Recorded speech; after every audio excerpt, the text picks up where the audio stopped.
Well, hello and welcome back to the Shallow Proclamation with myself, Thomas, and Paul. And we are watching the Time Monster finale.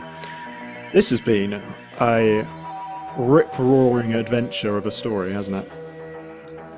Yeah, it really has. I've quite enjoyed it. And it's worth saying that, because I didn't like to say anything before we started it, but a lot of people really don't like this story. Oh, really? Okay. They just think it's a load of old rubbish.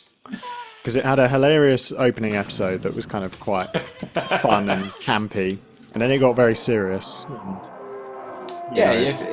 Kronos and the TARDIS being intertwined with the Master's TARDIS, and now we're in Atlantis. You know, it's taking risks, isn't it? But... It is, yeah. I think as long as you just take it for what it is, it's all good. I think it would be hard to say it's a boring story. That's very true. Now, the Minotaur here is awesome. Played by someone else who has appeared in Star Wars. No way. Am I going to get it from the abs? Well, it's clearly quite a prominent Star Wars character. Oh, okay. It's a Star Wars. I don't know. I'm trying to think how I can give you a clue without just giving it away completely. It's not like Chewbacca or someone, is it? It's not, but it is someone who's tall. Mm-hmm. You need a tall person. Can you say if they're good or bad? They're bad. They're bad. Okay. Not Darth Vader. It is Darth Vader. It is. So this is Dave Prowse. Prowse. Yeah. No way. Yeah. Because he was a Bristolian, wasn't he? So they decided against using his voice for Darth Vader in the end. Got James Earl Jones. But yeah, that's awesome, isn't it? So here we go. Yeah, Dave Prowse in a pre-Star Wars appearance here. With a Minotaur, with a bull head. So we've had Boba Fett, Jabba the Hutt. Jabba the Hutt. And people were saying in the mutants, I think it was someone said it was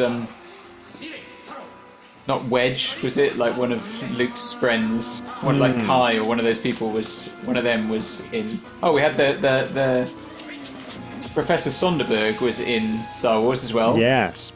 Lando Calrissian's robot kind of cyborg dude. And this guy's Dave Prowse. Yeah. That's awesome.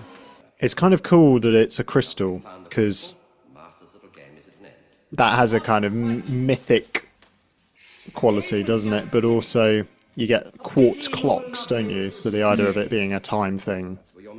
Yeah, nice. Makes sense.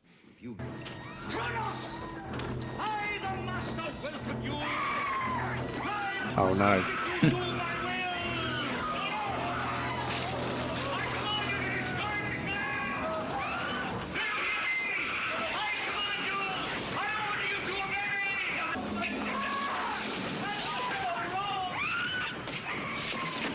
That was quite well done. They destroyed the set quite nicely, didn't Yeah, it's actually quite dramatic. Don't worry, Joe. I'll sort him out for you. Doctor! Why, you must be as indestructible as that wretched TARDIS of yours. And how exactly do you propose to sort me out? By making you see reason and making you destroy that crystal. Huh? Why should I? I have my TARDIS, I have Kronos, and I have Miss Grant. Now, my reason tells me that I hold all the cards. Ah, there's one card that you've forgotten. Huh? The trump card. I could stop you whenever I please. You are bluffing, Doctor. Am I? How about Time Ram? Time Ram? You couldn't do it in that old crock. The two TARDISes are operating on the same frequency. And our controls are locked together. See for yourself. Stop! You know what will happen? That control goes over to the safety limit, don't you? Tell him, Joe. Two TARDISes occupy exactly the same space and time. And that means that you don't... I know very well what it means. Do you? Yes! Oblivion. Top of the class. Extinction. Total annihilation. For you, the TARDIS, and the crystal. And for you and Miss Grant. Oh, yes, of course. But by then, Kronos will be free. And the universe will be saved. Very well. Go ahead. Go ahead! Time ram! Are you serious? Do you think I'm going to dance to the doctor's tune like some performing poodle? Look, Doctor, you want to stop me? Try! Very well. Goodbye, Joe.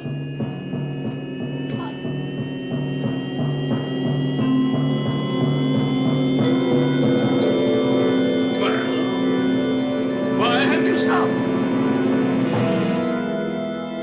To give you one last chance. Nonsense! You can't bring yourself to destroy her. Now admit it! It's that fatal weakness of yours, Doctor. Pity, compassion. You know, for a moment there, you almost had me believing you. Don't listen to him, Doctor! Think of all those millions of people who died. Think of all those millions of people who'll never be born. Do it, Doctor! Quickly!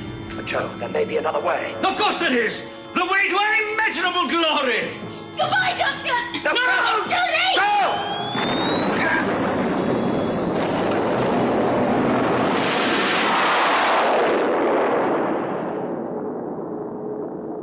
Whoa.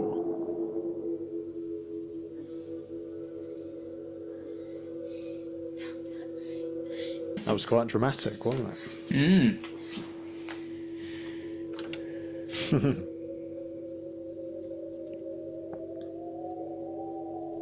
Oh, crumbs. A little bit of fringing there. Just a bit. Doctor? Doctor? Joe, you all right? I'm fine. Dead, of course, but I'm fine. I am Cronus. You? What? But you're a girl. The shapes mean nothing. But a little while ago you were a raging monster and an evil destroyer. I can be all things. A destroyer, a healer, a creator. I'm beyond good and evil as you know it. Where exactly are we? On the boundary of your reality and mine. You brought yourselves here. Yes, the time ram. At the moment of impact, I was released. That saved you and took you to the threshold of being. Well, what now? I owe you a debt of gratitude nothing could repay. What would you wish? To go home? In the TARDIS? You shall. Thank you. But what about the master? He stays. And what will happen to him? Torment, of course. Please help me. I can't bear it. Please, Doctor, please. Mighty Kronos, may I ask one last favor of you? Name it. His life. His freedom. He made a prisoner of me. Yes, I know. But would you allow us to deal with him in our way? I do not understand you. But if that is your desire, so let it be.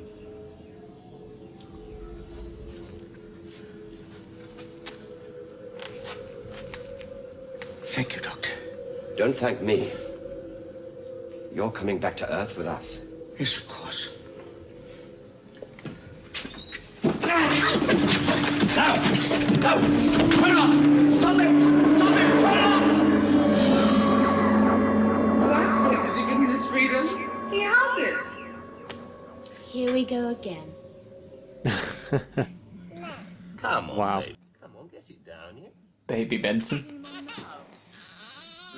Ah, yes. Sprout, what on earth are you doing in that extraordinary game? And where, for heaven's sake, is Sergeant Benson? The baby. We forgot the baby. Would somebody please mind telling me exactly what's happening around here?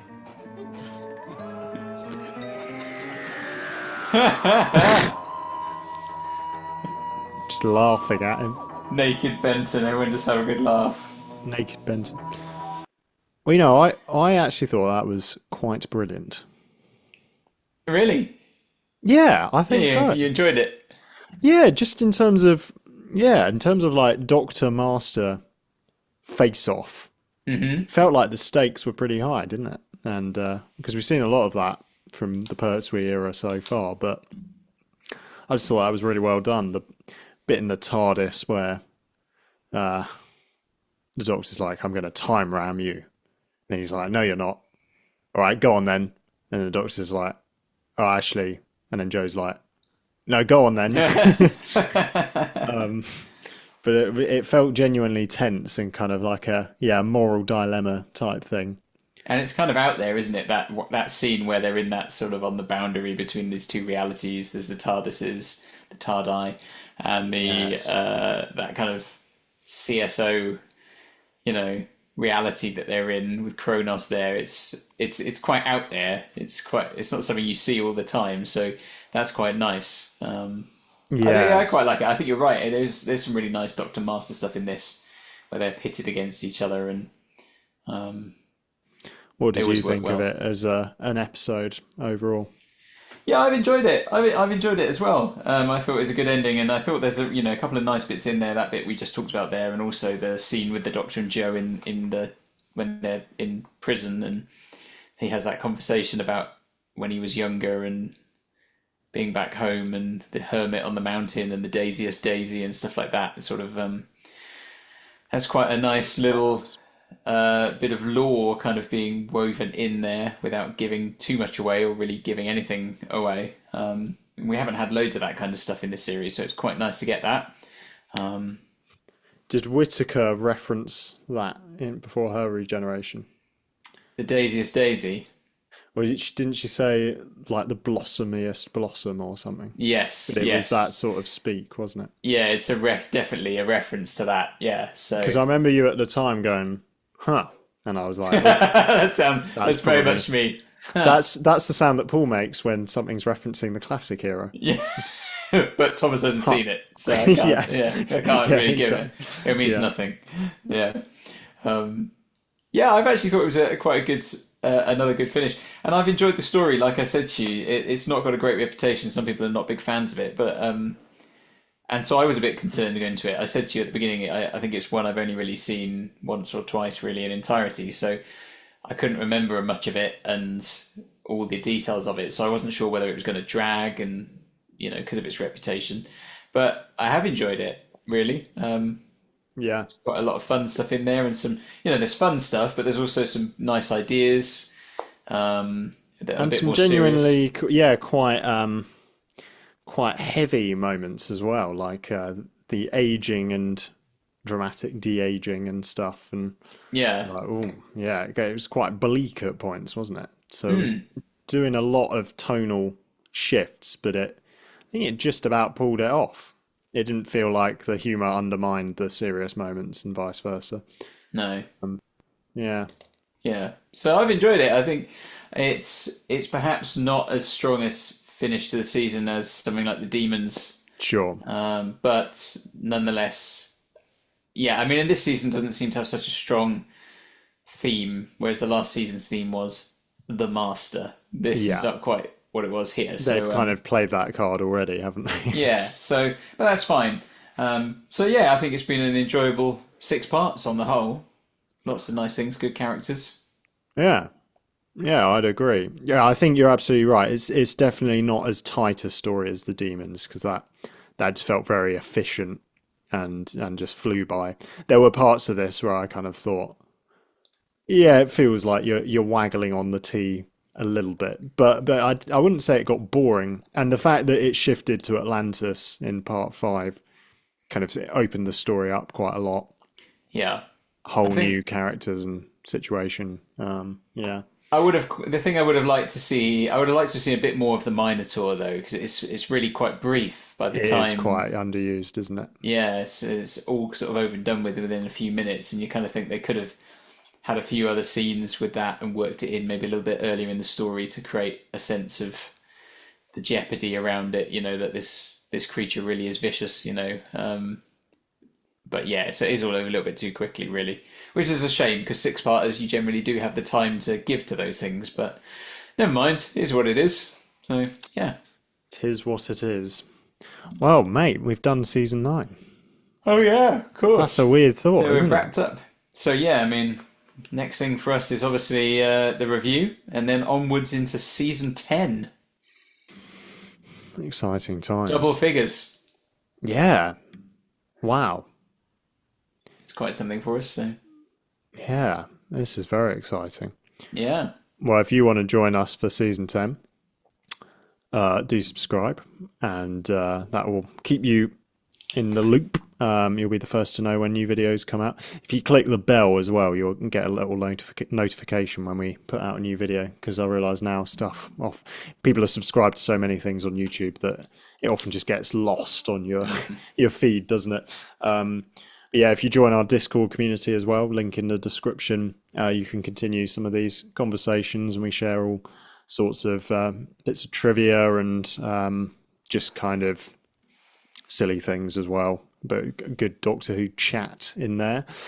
And then we've got a Patreon as well that we've just started, where we've been releasing the full commentary tracks. Often what we end up putting on YouTube is quite brief highlights, because of copyright claims and stuff. We can't share too much of the episode, but yeah, if you'd like to listen to us talking over the entire episode, you can join our Patreon.